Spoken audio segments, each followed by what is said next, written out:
And welcome back, everybody, to another episode of the always pressing PGA DFS podcast, previewing the 2021 PGA Championship. It's the fourth major of the PGA Tour season, technically third this year because I don't think we get an Open again, which really stinks. But you can check out the podcast on Twitter at alwayspressdfs. I'm at BDentric, and my co-host, as always, on Twitter at DFS Golf Gods. Jesse, how we doing, man? I'm doing well. How are you? Not too shabby, not too shabby. A fun Byron Nelson weekend. Any hot takes, Mr. Cage Lee? Yeah, I played him. I ended up getting effed by the old 6 under cut there. It was quite the pitch and putt. Yeah, it was pretty wild. I had 13 of my 15 players in my player pool all made the cut. Problem is one was Fitzpatrick, and he was in 3 of my 4 lineups, and the other one was Tom Lewis, who finished at -5. So, yeah. And they all finished, 3 of the 4 finished in the money. So it's like what could have been really right. Tilted my face off. Tilted my face off in a big way. But same, dude. Peters was the guy for me. We were chatting about that. But yeah, that was, man, are we really going to play that for the next 4 years? Right now, we are signed up for that for the next 4 years. Yeah. Yep. Yeah. So I guess it is what it is. But that golf course is not terrible. No. I thought it was a good design and layout, but it's just fucking easy for these guys. They're going to have to they'll figure something out. I think I'm hoping they'll figure something out. I think the advantage of having it for 4 or 5 years in a row is they can go, okay, this is where they were doing this or that. Maybe they'll try to grow out some rough, or maybe they'll try, I don't know. We'll see. They could always just use the argument all these places do. Well, if the wind plays, that's always the argument you hear. So I'm with you. Who knows? Who knows how that'll turn out? But it was fun. KH Lee dominated. Schwartzel did well. Spieth was hanging around again. That eagle he made on Thursday on 18 was freaking bananas. But overall, I thought it was a fun tournament. But yeah, it's getting a little old. I guess it's getting old when you see just these bloody birdie fests. It just doesn't do it for me. I got a feeling it's going to be a little different this week. I think you are correct. As we head to South Carolina, to the wonderful ocean course at Kauai Island. And this is going to be a doozy. We'll get to the course preview shortly, which I'm not going to give you a totally in-depth course preview because it's been forever since we played it, but I'll give you the gist of it, which is it's long and it's going to be challenging. But Jesse, what kind of passive history do you have, even though they're at different golf courses? Yeah, so last year, Colin Morikawa was the champion, 13 under. The year before that, 2019, Brooks Koepka, 8 under. Year before that, Brooks Koepka, 16 under. JT won in 2017, 8 under. Jimmy Walker, 14 under in 2016. Jason Day in 2015, 20 under. Rory won his second of 2 PGA Championships in 2014, 16 under. That was at Valhalla that time in 2014. 2013, Jason Duffner was a champion, 10 under. And Rory won at this tournament by 8 shots in 2012, 13 under. Second place was David Lynn. Who? I don't have a clue, man. I couldn't even tell you who he is. Well, he's a English professional golfer who played mainly on the European Tour, but took up full-time membership on the PGA Tour for the 2013 season. I would too if I finished second at the PGA Championship. Like, oh, this stuff's easy. Yeah. Oh, that's never crazy. Heard of him. But yeah, 8-shot win by Rory McIlroy. He shoots 13 under. Next best is 5. That's pretty wild, and that's because the golf course has a lot to do with it, and it also kind of shows you how. And that was 2012 Rory. That's not even what we're seeing now, Rory, or even what we saw 4 years ago, Rory type stuff. That is pretty wild to think about with Rory McIlroy because we're playing a golf course this week, and the cool thing about the PGA is that it changes, and most of the time it's public courses for the most part, as I'm aware, which is really cool. Like Harding Park last year, we've had Quail and some others. Bethpage. So Bethpage. So it's really cool. And Bethpage, I'll never forget, that was the quote where Brooks goes, you can already cancel like 100 people off the pool. Yeah. That can't even come close to beating me. So I love the cocky. That's where I really started to embrace the full Brooks Koepka moment. But I don't think that's going to be his presser this week. Just guessing by the way things are going. But he's still going to be doing his thing. And it is 156 golfer field. Couple things to think about. It's T70 in tie this week instead of the T65, which it's the only one that still does it that way. It's also the tournament that invites like 20 to 30 PGA pros. They can pretty much, for the most part, just cross off your player pool. And then it's got like John Daly and a couple other old timers you can just cross off the player pool. So that's why Brooks wasn't completely lying when he said 100. It's probably more like you can already eliminate like 50 right out the gate. Not happening. Like the Asian players that come over from the Japanese tour and the Korean tour that usually don't fare well with these events. Pretty much cross all that stuff off for the most part. Yeah. I just don't think it's like the Masters, which with a little extra oomph, where you can just kind of cross guys off the player pool. Yeah. So keep that in mind. But the course is also going to potentially cross some people off the player pool. We'll see. But the Ocean course at Kauai Island, it's a par 72. When Rory won this in 2012, I believe it was around 7,600 yards, give or take. And that was the longest major course in the U.S. in history. Well, now it's been expanded to 7,876 yards. I don't know about you, Jesse. I know you probably hit the ball a lot farther than I do, but if just to play 7,800 yards, imagining I don't have to clear anything off the tee, I'm shooting an easy $120 at this thing. I'd be lucky to break 100 myself. Yeah, because I'm not long off the tee. I take pride in like being able to grind it out and make it work that way. My short game saves my ass.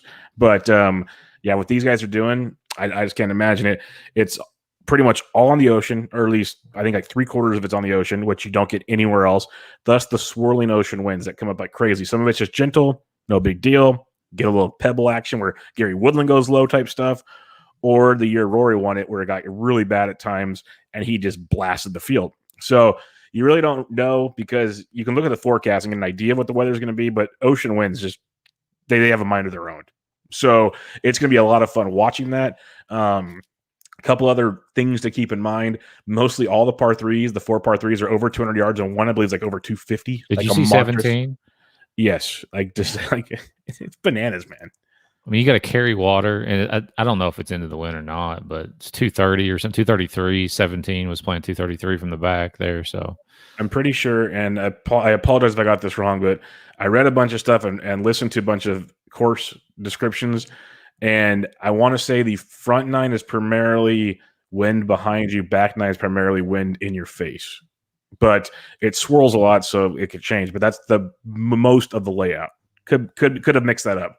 But if 17 is into the wind, yeah, pray for those people. Like they said, I think it is into the wind, because I heard on certain days you'll see these pros hitting 3-wood into that. Well, we were talking about like that hole, and one of my buddies said I'd pull 3-wood, and I was like, I would pull driver and try to cut it, and then pull it over into the grandstand and get my free drop. Yeah, use the facility to your fullest. Well done. You've learned a lot by paying attention to this recently. Just ask Brooks. Remember how Brooks said I tried to hit it off the backstop? Yeah. Just let's take advantage of it. You got to do what you got to do, man. Yep. Take advantage of the layout they give you. Play the course. Don't let the course play you. So that'll be very interesting. Water comes into play on like 6 or 7 holes, and it's not the ocean water. There's actually water on the course. If you hit it into the ocean, you're probably not in this tournament anyways. That's something I would do, not these guys. So keep that in mind. And then what's going to trip out a lot of people is there's a ton of areas that are just like quote unquote wastelands that look like bunkers, but they're not bunkers. So you can ground your club, but it's like parts of the beach, like there's going to be seashells and rocks and all kinds of crap in this.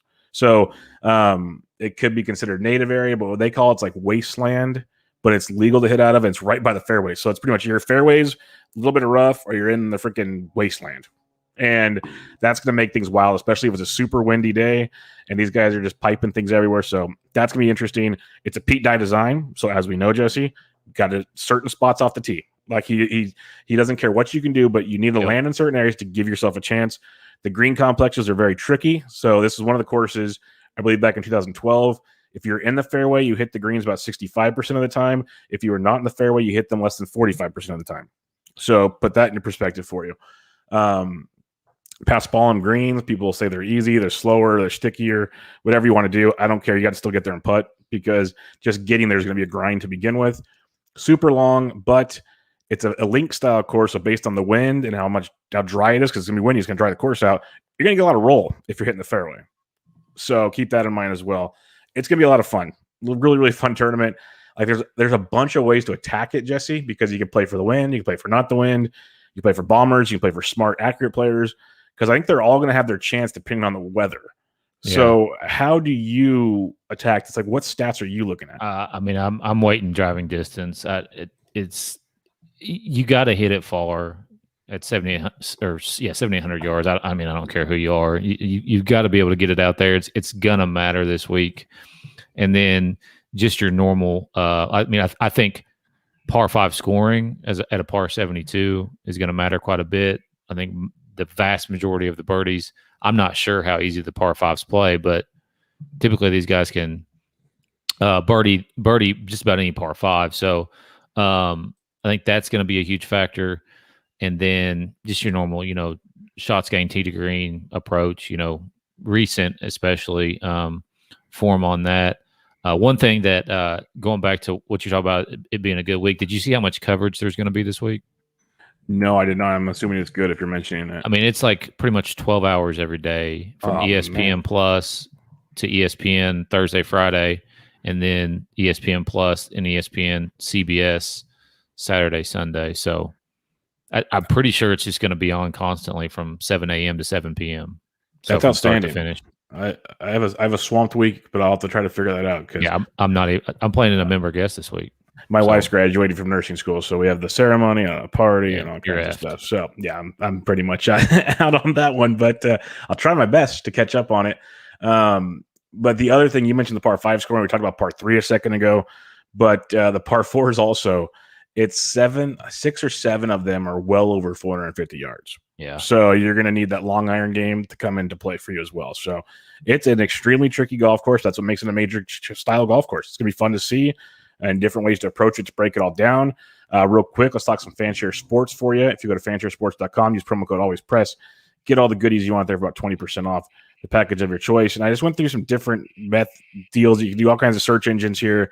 But just overall, last 10 events on seaside or exposed golf courses when it comes to DK scoring, Webb Simpson, Justin Rose, John Rahm, Berger, JT lead the way in that field. Last 10 events on Pete Dye courses, you have the likes of, Willie Z's only played 2 on Pete Dye, but he plays very well there. But Johnny Rahm, Matt Coocher, Answer, Bryson, DJ, Webb, Brooks. So, yeah, big names, big tournament.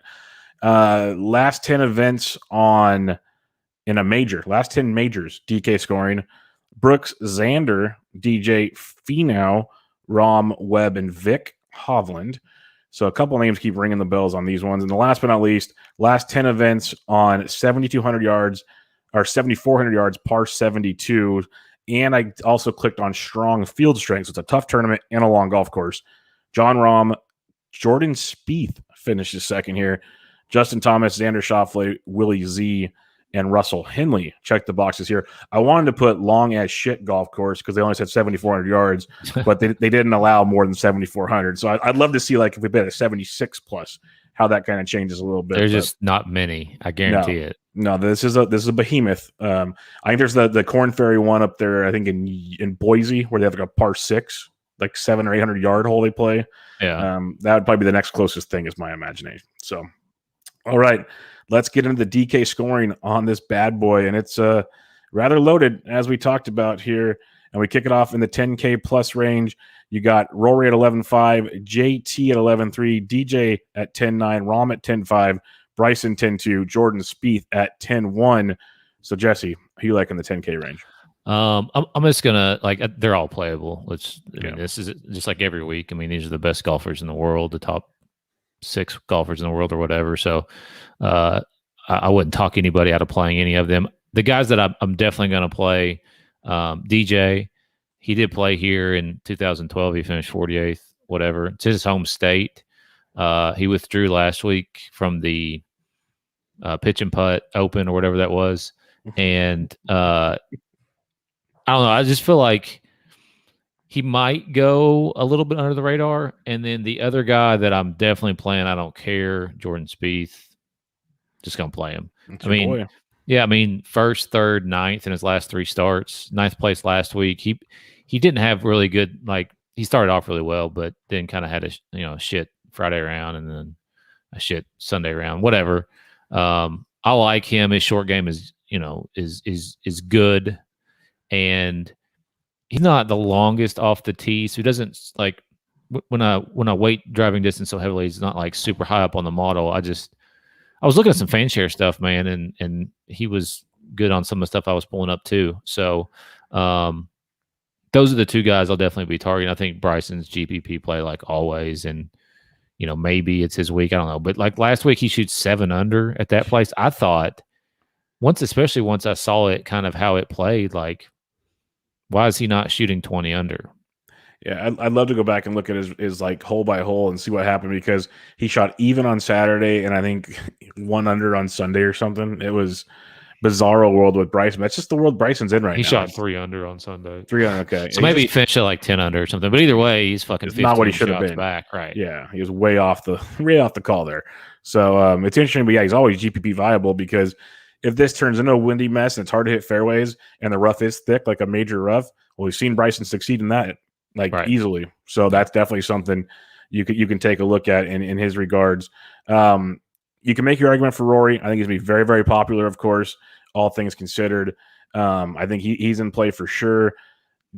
But my guys I'm looking at here is I like Jordan Spieth, like you mentioned. I'm just going to keep. I've started tailing you. You've been on him for a long time. I've been playing him the last couple of weeks. He's just locked in right now, and I think one thing I'm going to compare a lot of the stuff I look at too, because I'm preparing for some wind. I don't know how windy yet, but it's on the ocean. You're going to get wind. There's just no way around that. So it's got like a British Open vibe to it, and it's a link style course. We've seen Jordan play phenomenal at these HEP courses, so I think that's something he can definitely carry over to. So give me Jordan at 10-1, and I'm going to go to Jon Rahm. I know he missed the cut 2 weeks ago, finished 34th last week, but man, he shows up at these type of tournaments. He shows up at tough courses. Distance is never an issue with him, but the short game is also very, very good with Jon Rahm. And if guys are missing the greens the way they are, a guy that can bomb it the way he can, but also operate around the green, big fan of that. So Rahm and Spieth for me in this 10K range. All right, 9K range here. We got Morikawa at 98, Xander 96, Brooks at 95, Hideki 94, Hovland 93, Webb 92, Patty Reed at 91, and Patrick Cantlay at 9,000. Who you liking in this range? Sorry, Nagels. I think, yeah, I mean, this range is fine, but Xander, he's rating up pretty highly on the model. Like him quite a bit. It just he's got the distance, coming off a 14th place finish at the Wells Fargo, finished 3rd at the Masters. So I like him. I like Vic Hovland, but I think he's going to be super popular. Just looking at some stuff already, especially with fan share and tags and stuff, he's number 1 currently. I mean, obviously that'll change between now and Wednesday, but 2 straight 3rd place finishes for him at the Wells Fargo, which was I think can be a semi comp to this, just as far as how difficult it's going to play. Finishes 3rd there. Valspar finishes 3rd, 21st at the Masters. I mean, I'm not a super huge fan of this region myself, but those are the 2 guys that I'm pointing out. Like, you can't really play Brooks, can you? No, I want nothing would make me happier than to see Brooks hoist that trophy on Sunday, because just the world would explode. Like the PGA Twitter world would explode. But it's just so hard to see. And people have pointed out, his off the tee was like the stats you want to see were good. He just couldn't get it done around the green. Could you fix that? Maybe. But it's just the dude he still can't, crouch for a freaking putt. It's like something's not right then. I don't care how well you're hitting the golf ball. It's a long ass golf course. That's a lot of wear and tear, boy. And it's back-to-back weeks, which he hasn't done yet on this league. So I want him to win, but let's see. 9K range for me, though, I actually like this range. And it's something I've been doing a lot lately, and we usually are on the same page on this, but it's a loaded major pricing deal. So you have options everywhere. But I feel like I want to almost go 2 to 3 guys here like I've been doing lately and just pile it on, because I feel some of these guys have, the elite of the elites in the 10K range. There's no hiding that. But you have a lot of great win equity players in this 9K range that could take care of it. Like Morikawa at 98. If you need accuracy off the tee, you need long iron play, there ain't many better than Morikawa on tour, period. And it just comes down to, can he get it done around the green? When we saw him when he won at Concessions, he did that. When we saw he won at Harding Park, he did that. When he blows up, he doesn't. So we don't know. But I think at $9,800, he's a very strong play. I like Xander a lot this week. It seems like a lot of people are on Xander. So that'll make things interesting. So we usually know how a chalky Xander goes. Not well. So I like Xander as well. But Big Vic, man, I've been riding him the last couple times out. He's played tough courses, tough fields, and played extremely, extremely well. He's going to be extremely, extremely chalky as well, though. So keep that in mind. But he's one of the chalks I don't mind as much at 9,300. And then the other guy I have written down here, and if it's going to be windy, and it's all about the short game, and it's all about just saving par and getting some birdies, you know who's in play this week, Jesse? Patrick Reed. Patrick Reed at $9,100. Like, didn't play last week. Got a 6th at the Wells Fargo. Blew up at the Valspar. 8th at the Masters. This is just, if it's not a 17 under deal, if it's more like a 8 to 12 under deal, this goes right into Patty's back pocket. So, and he can hit out of the sand and ground his club as much as he wants because it's not technically a bunker. So this is his playground. This is what he wants. So yeah, I like Patty quite a bit. Like, I'm gonna try to build a couple lineups to see how they look, how I feel about it with like a Morikawa, Hovland, Pat Reed start, and see where that goes. It might make things very murky, but we'll wait and see on that one.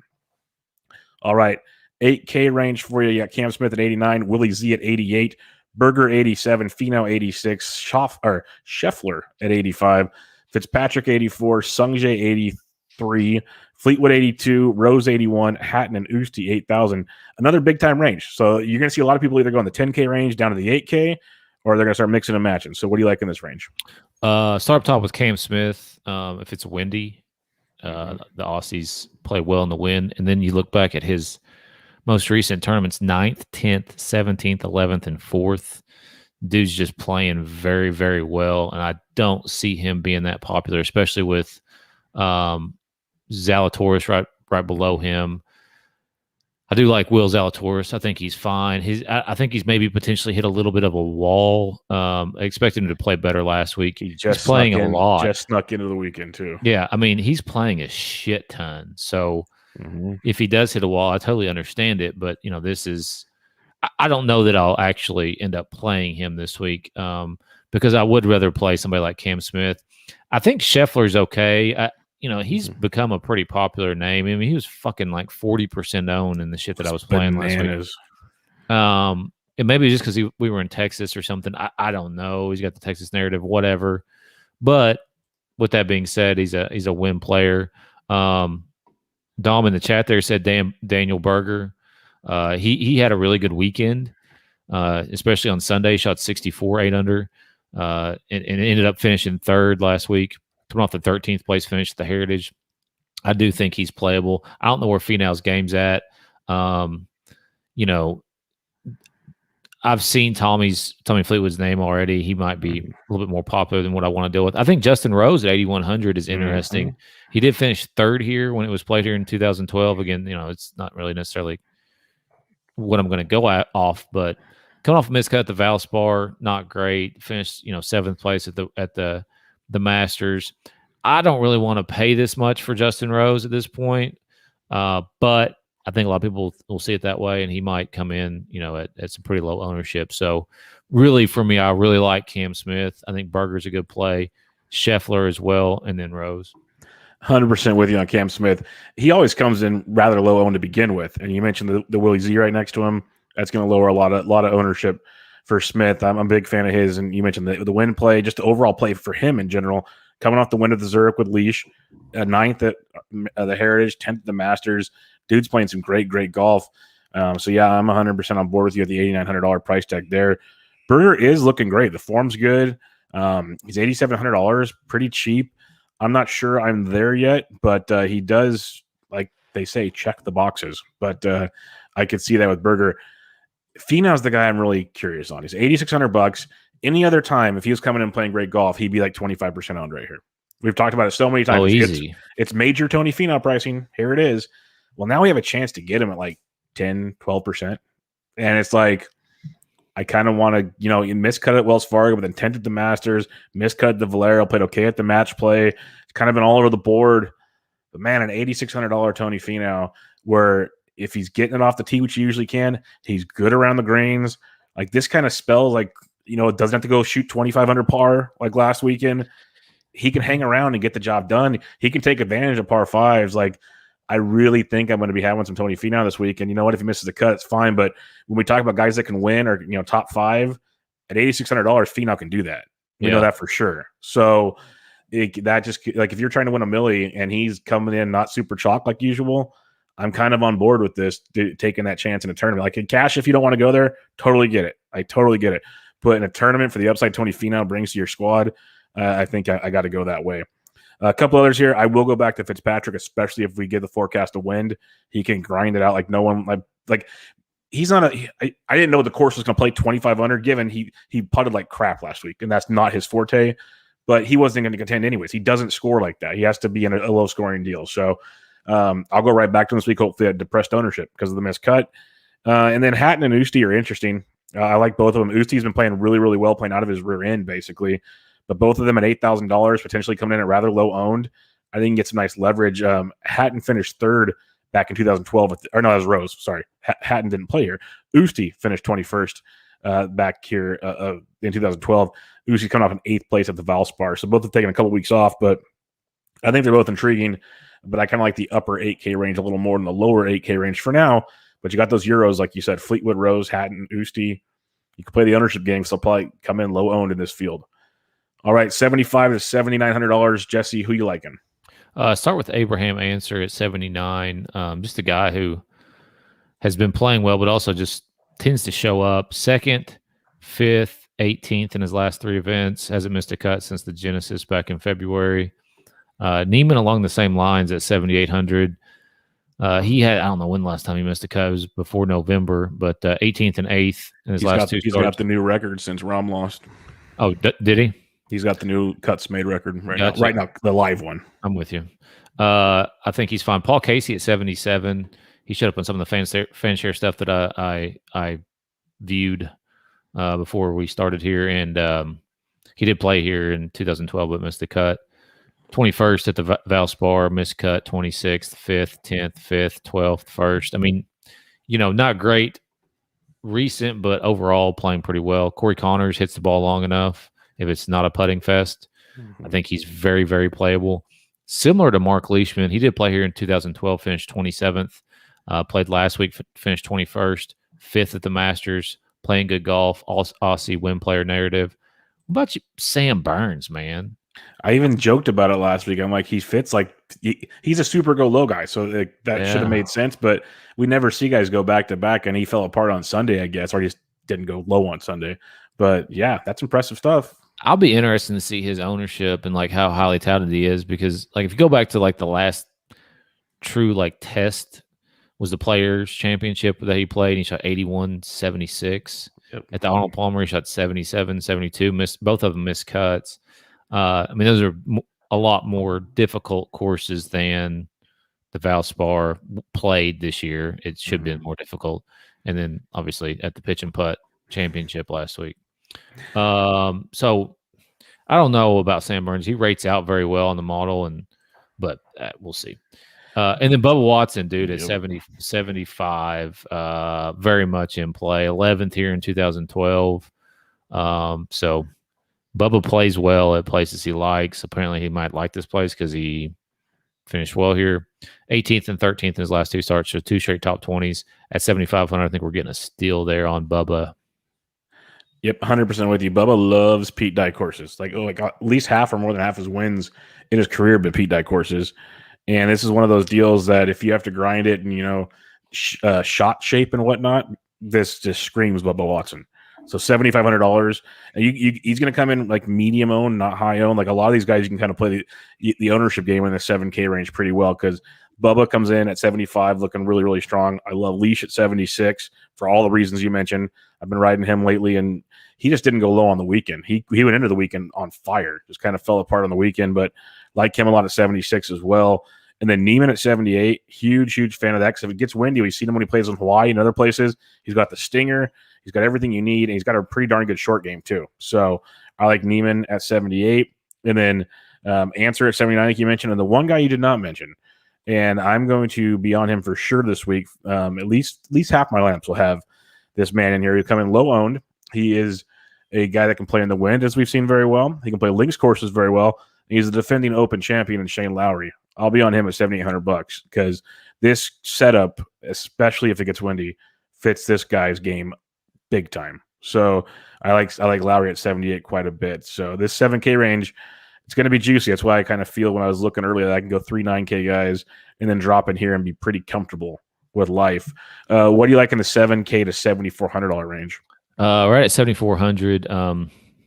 This dude named Garrick Hugo plays on the European Tour, coming off the W. Coming off a win at the Canary Islands Open Championship. He scored 170 DraftKings points.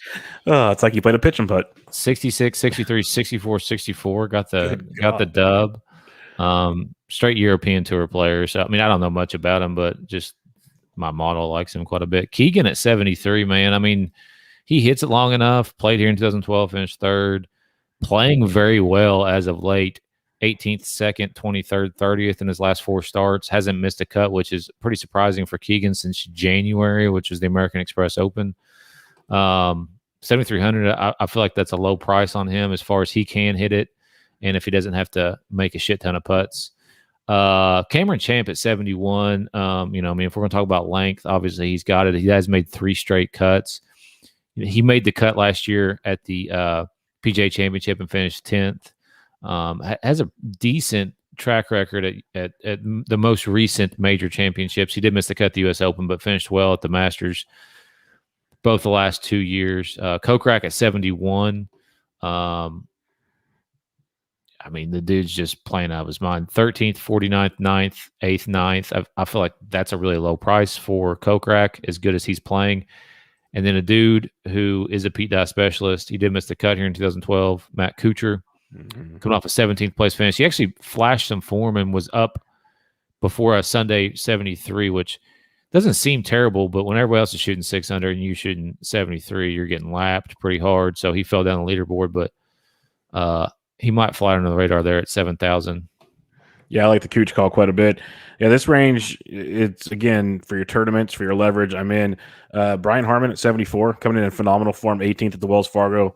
We've been talking about him for weeks now. 13th at the Heritage, 12th at the Masters, almost won the match play, 3rd at the Players. Like, the dude is playing outstanding golf, $7,400, plays well on Pete Dye courses. I like him quite a bit in this one. And then Matt Wallace, I said it in the chat when we were talking the other day, and I wrote him the last couple tournaments he's been in because he's cheap and unowned, basically. Might be a little more popular now that people are finally figuring out who he is, but the dude's ball striking is elite right now. There's been video of him out there practicing over the last week, getting used to the golf course. 6th at the Wells Fargo, 18th at the Heritage, 3rd at the Valero. Played well in the match play, 34th at the Masters. I like Wallace at 74 as well. And then a few others. You mentioned Keegan Bradley. I like that call. It sounds weird to say I like that call, but he's been playing some pretty damn good golf, which is pretty wild to see. A couple others to peek at here potentially. Harris English might be slowly getting together. He's a southeastern boy. I know he's from Georgia area, but South Carolina.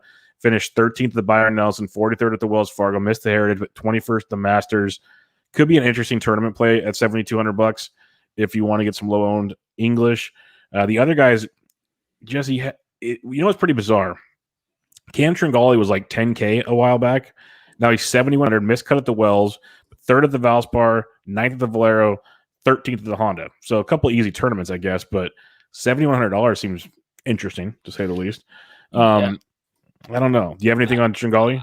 I'd rather play him if he was in the 6Ks, but I mean, I wouldn't be against it if somebody did play him. I mean, like I said, the comp to this most recently is the Wells Fargo as far as scoring goes, and he missed the cut there. So he's not, he played terrible. He shoots 1 over, 2 over, so 3 over total. I can't remember what the cut was, maybe 1 or 2, but it was 1 or 2, yeah. Yeah. Just missed. Super highly owned. I mean, you should be able to get him at less ownership, I would imagine, at least. Definitely. So, I mean, that's a good thing. So he's interesting down there. The couple other ones I had here, Emiliano Grillo at 7K. I know he's not the crate, like people don't look at him at long courses, but 14th at the Wells Fargo, missed the Valspar, 2nd at the Heritage, 6th at the match or at Corrales, which was on Paspalum Greens and super freaking windy. If you want to really go that far, 21st at the API could be another kind of comp course if you want to go difficult wise. So Grillo at 7K kind of is an interesting play. I don't know if he can like win the damn thing, of course, but could he finish top 25 for you at 7K? I think so. And then you mentioned Cooch, and the last guy I got to mention just because I rode him at the Masters to a beautiful 12th place finish. Finished 59th at the Heritage, 9th at the match play. And I'm talking Bobby Mack at $7,000. And he finished well last week at the British Masters. So he's coming in. He's playing some pretty good golf. So Bobby Mack I like quite a bit at 7K as well at likely very, very low ownership. 6K range. We have a lot because it is a major, Jesse. What do you like down here? I mean, not a whole hell of a lot, but Stuart Sync at 69, 100% in play. He did miss the cut here in the 2012 version of this or whatever, but his length, He's playing really well. 37th, 1st, 12th, 19th in his last 4 starts. Højgaard at 6,700, another European Tour guy. He has missed 2 straight cuts. For some reason, the model likes him. Not 100% sure why. Brendan Steele at 65 could be interesting. He's not missed a cut since the Mayakoba back in December. His finishes aren't great by any means, 70th, 77th, but in his last 2 starts, he did finish 3rd at the Honda Classic, but he's got the length to compete here, I believe. Andy Sullivan, 6,400, another European Tour guy, come off a 6th place finish at the British Masters last week. If the wind's up, some of these British guys or European Tour guys might be worth considering. George Coetzee, if you're super deep in a GPP down here, he's not going to be owned by anybody. He showed up on some of the fan share stuff that I was looking at earlier, and that's pretty much it. I mean, like I said, I'm not really trying to dip down here too awful much. Yeah, Ryan Palmer at 69 is going to be very popular. Just keep that in mind, but he's a guy we know that can make things interesting in events like this. Kevin Gnaw, if it's a lower scoring event, I don't mind. 29th at the Valspar, missed the Heritage, 12th at the Masters. He's $6,900, and he could be in play. I feel like I need to, and I might regret this, go back to Charles Schwartzel. 3rd last week, 14th, 21st, 26th. He's made 6 straight cuts.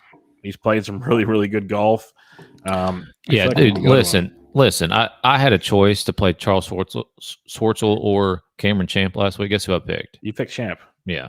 Yeah, that's cool. And then the whole time in my head, I was like, Bubba said to play Schwartzel. Yeah, I had a Schwartzel KH Lee lineup combined, and it was beautiful. It was glorious. Actually, yeah, I don't even want to talk about some of the lineups I had. I feel you. It was so tilting. But yeah, Schwartzel at 68, I'm a big fan of. And then a couple others, guys we've ridden in Masters or majors and WGCs and stuff before. Bezenhout at 68. We've seen him contend with the guys. Like maybe not win it like you said with Steele, but give you a top 25-ish or so at $6,800. Don't mind Bez at all. Noren at 66 is interesting. Coming off some decent performances, a late 21st at the Byron Nelson's, 21st at Valspar, 25th at Heritage, 46th at the Honda. So Noren at 66 is a guy I could see jumping in there for you. And then a couple others, Joel Dawman, one of the more accurate drivers on tour, period. Distance isn't there, whatever it rolls out like link style. He's in play at 64. If it's super windy, Marty Party Laird at 63 is in play. And if you just want a super punt for a past PGA Tour winner, and a guy that comes in such up and down form. Some weeks he has lights out stuff. Some weeks he's a mess. But if you just want to punt, $6,100, I don't hate JT Poston. Like the dude can ball it out. He's from the Southeast. He knows how to get it done on courses like this. Poston at 61, I could see. I'm not saying play him now, but if you just want a super punt, that would be my guy this week. All right, let's recap things real quick. Jesse, who's your top play, 10K or above? I'm gonna say Spieth. I'm gonna go with Rom. Rom at 10.5. Who's your top 9K play? I'll say Xander. I like so much in this range. I'm gonna go with Morikawa, but man, I like this range. 8K range. Give me 2 guys. I'll say Cam Smith and Rose. I'm gonna go with Cam Smith and Finau. 75 to 79. Who you got? Answer. I'm going to go with Lowry. 7K to 74. Who do you have? Coocher, and I'm going to give one more to Keegan. I'm going to go Hartman and Bobby Mack. Then who's your favorite 6K player? Sync, Stugoat. I'm going to go with it's so tricky down here. I'm going to go with Alexander Noren for now. $6,600. All right, if you're starting a cash game lineup this week, who you got? Just from like looking at my model, like I think Neiman might be cash viable. Xander would potentially be in there, leaves 8,100, and then you can throw somebody like Paul Casey in there and still have 83. Yeah, I wrote down Answer, Neiman, Harmon. Just start in the 7K with those 3, and then you can go high, low, or whatever you feel like, whatever you feel comfortable with after that. GPP, who are the first 3 guys in your GPP lineup? I would say Spieth, Bubba, and then I would throw in somebody like Answer. I'm going to go with Morikawa, Hovland, and Finau. That's my first 3. So we'll see how that doesn't cash this week. And then it's loaded. You get some good odds this week because it's such a loaded field. You don't see too many long shots winning here because of difficulty and whatnot, but you could probably get some like 80s or something, maybe 100 or so. You never know. Who you like winning this thing? You start. I start. Well, I think Vic at 20-1 is very, very intriguing at that price point. I love Cam Smith. I just don't know if he breaks through at this one. I'd rather take Tony Finau at 40-1 than Cam Smith at 40-1, even though I like them both quite a bit. Yeah, I like Cam at 40. I would bet that. It's a good price point. Mm-hmm. If I had to go a little longer, as much as we clown on him, Rose at 80-1 is a lot of value. Rose and Paul Casey both at 80 is not terrible. Bubba at 100. Yeah. Like I'm not thinking like I'd be surprised if they won, but those odds are too long for the talent that they are, in my opinion. Right. Well, and just the course suitability as well on it. Like if anything, at those 80-1s and 100-1s we just talked about, go put a top 20 in at like 4 to 5-1 or something. Like that's not too shabby because I would not be shocked about that at all. For sure.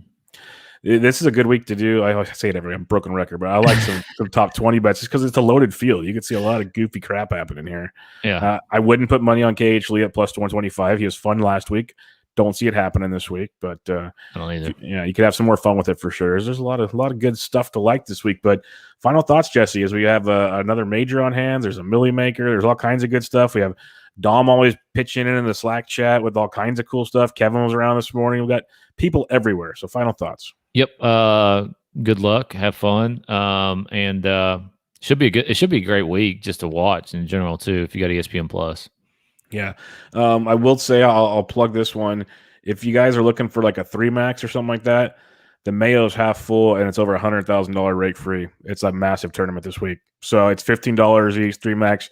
I don't plug it all the time, but it's a ridiculous payout now. It's a really good. It's the best tournament you can play because DK is not taking your money essentially. Right. So like I recommend any time that you can just play against the field and not the actual right. The book. Yeah, the book. So go check that one out. It's a big payout this week. Mayo's the GOAT. I mean, yeah, he's the man. He's done. We wouldn't be doing this if it wasn't for him. So pretty simple stuff there. Like we could talk, but no one would listen. But with that being said, everybody, come join us in the Slack chat if you have any questions, and if you can rate and review the podcast on iTunes, would truly appreciate it. You can catch the podcast on Twitter at AlwaysPressDFS. Jesse is at DFS Golf Gods. I'm Matt B. Dietrich, and good luck this week. We'll catch you guys next time.